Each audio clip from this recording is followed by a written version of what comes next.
Thanks for staying with us. I'm Bill O'Reilly. Personal story segment tonight. You may remember that over the summer, a French priest was murdered by Muslim terrorists in his own church. That sparked more outcry against the jihad in France and around the world. Political commentator Mark Steyn recently returned from Europe, where he attended the priest's funeral and spoke with a number of people affected by the jihad. Mr. Steyn joins us now from Colchester, Vermont. What did you learn there? What was the headline that you learned in Europe, Mr. Steyn?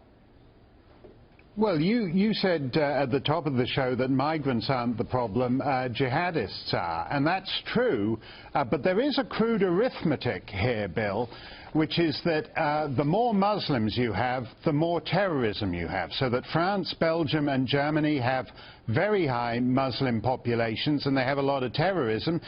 When you're in Poland and the Czech Republic, they have very few Muslims, so they don't have terrorism.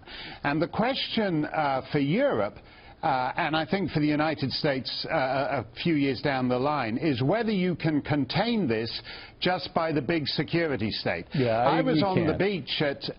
Go ahead. Well, no, you can't. I mean, right. There are soldiers everywhere in France now, outside schools, shopping centres, railway stations. I was on the beach at Saint-Tropez, where the topless women have armed soldiers with automatic weapons patrolling between the topless women. It's a sad sight and it's an absurd sight. Ultimately, it's no solution. Now, I heard you on the radio the other day saying that no longer in America can we even debate terrorism or anything else, because if you disagree with the left, they immediately demonize you as Islamophobic or anti-gay or anti-poor, whatever. You really believe that? You believe the debate is all gone?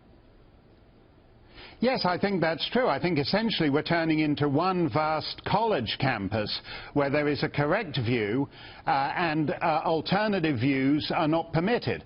I disagree with people. I like to disagree with people. So do you. Whatever your view on gay marriage or climate change or Islam, I like to discuss it. The left increasingly says we don't want to win the argument, we want to cancel the argument.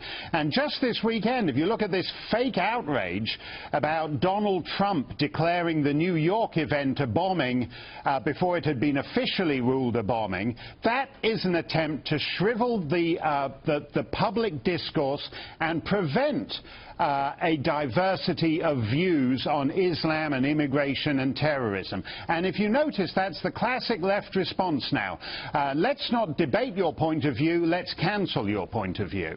Yeah, I think you're right. I think we're living in a totalitarian social environment right now. Any solution to it? Right.